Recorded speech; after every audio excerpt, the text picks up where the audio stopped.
네, 안녕하세요. 코인드라이버 이진환입니다. 2024년 12월 19일 오후 4시 방송입니다. 비트코인이 금리 영향을 받아서 전체적으로 낙폭이 조금 있었습니다. 하지만 저는 계속적으로 같은 시각으로 보고 있다라고 말씀을 드리고 있습니다. 비트코인은 계속적으로 우상향을 할 것이라 보고 있고요. 일단 12월은 플랜 B가 말하는 것처럼 150K까지 갈지, 제가 바라는 140K까지 갈지는 모르겠지만 최소한 떨어지면 기회의 찬스이지 조정은 두려워하는 구간이 아니라는 게 제 일관된 메시지였습니다. 그리고 알트코인도 마찬가지입니다. 알트코인들은 컵을 만들고 핸들을 만드는 과정 중에서 만들어지고 있다라고 말씀을 드렸고요. 굉장히 다채롭게 알트코인들이 움직이고 있는 게 눈에 보이실 거라 생각을 합니다. 저는 큰 틀에서는 이게 계속적으로 변함이 없고요. 떨어지면 사야 한다는 관점을 유지 중에 있습니다. 그렇기 때문에 더 이상 이 부분에 대해서 매일 다른 시황을 말씀드리는 거는 너무 지루하실 것 같아서요.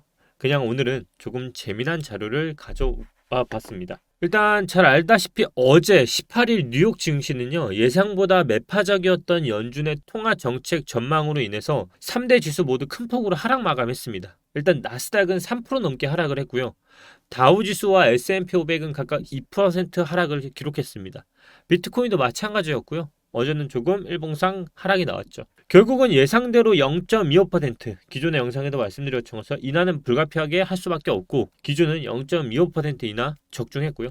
결국 시장이 주목했던 점도표가 문제였지만 결국 시장의 예측대로 갔습니다. 결국 올해 이제 인하는 끝났습니다. 그러면 내년에 이제 금리가 얼마나 남았는데요. 여러분들이 기억하셔야 할 거는 인하 뒤의 흐름입니다. 지금 비트코인 같은 경우도 어제 18일 기준 일봉이 음봉으로 빠졌습니다. 그게 바로 0.25 인하 하락이었고요.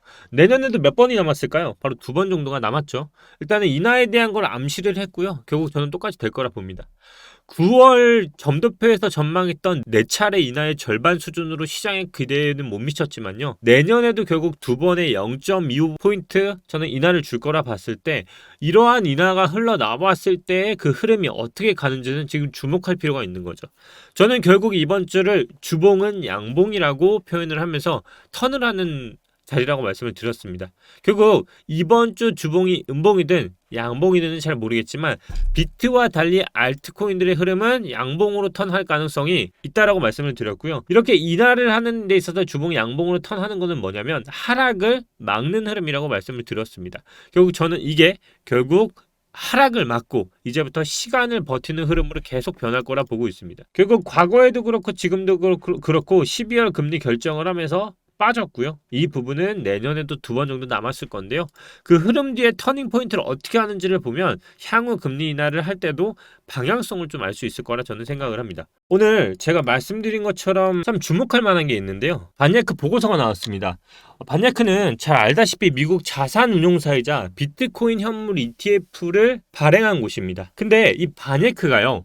2024년에도 암호화폐 시장 예측 10가지 제목의 보고서를 발표한 적이 있어요. 근데 이 보고서에 따르면요. 암호화폐 시장의 주요 트렌드와 미래 변화를 예측하면서 투자자들이 큰 관심을 받았는데 이들이 냈던 10가지 예측 중에서 맞았던 게 확률이 몇 프로냐면 56.6%입니다. 지난해 12월 7일 바네크는 2024년 암호화폐 시장 예측 15가지 제목의 보고서를 발표한 적이 있는데요.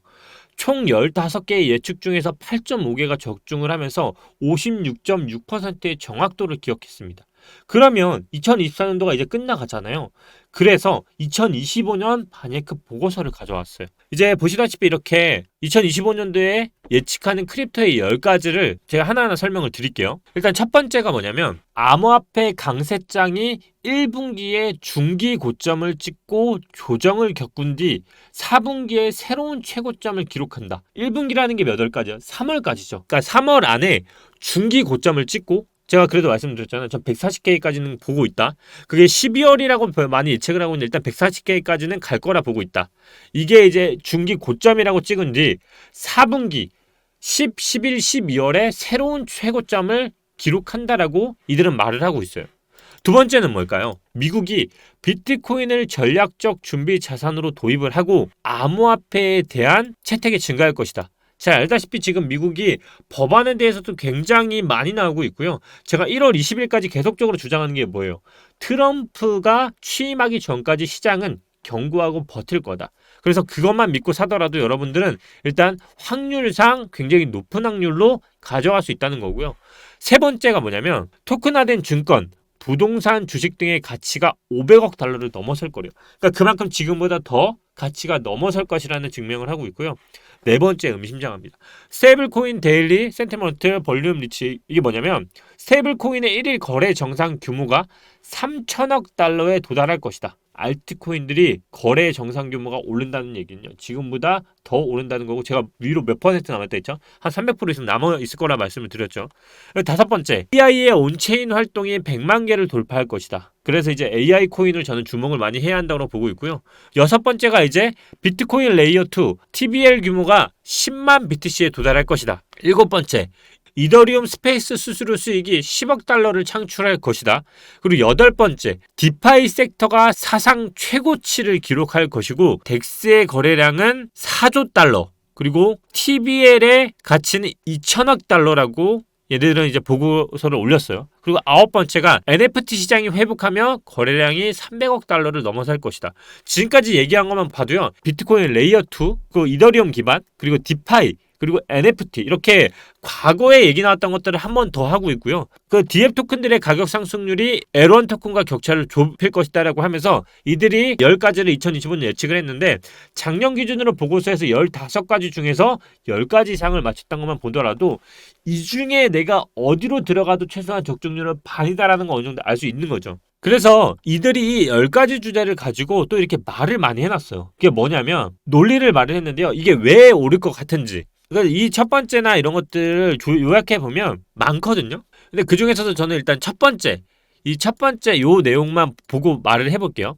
일단 이 앞에 내용만 봤을 때 이 내용이 뭐냐면, 암호화폐 강세장은 2025년대에도 지속될 것으로 전망을 한대. 이들은 일단 2024년도하고 2025년도까지 계속적으로 상승장이 될 거라 보고 있고요.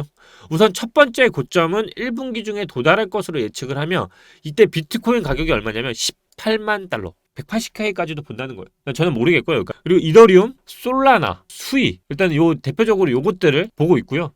다만 이러한 상승장에도 조정 가능성을 간과해서는 안 된다. 내년 1분기에 첫 번째 고점을 달성한 이후 비트코인은 여름 기간 동안 약 30% 하락할 것으로 예상되며, 알트코인은 최대 60%까지 급락하는 조정을 겪을 수 있다.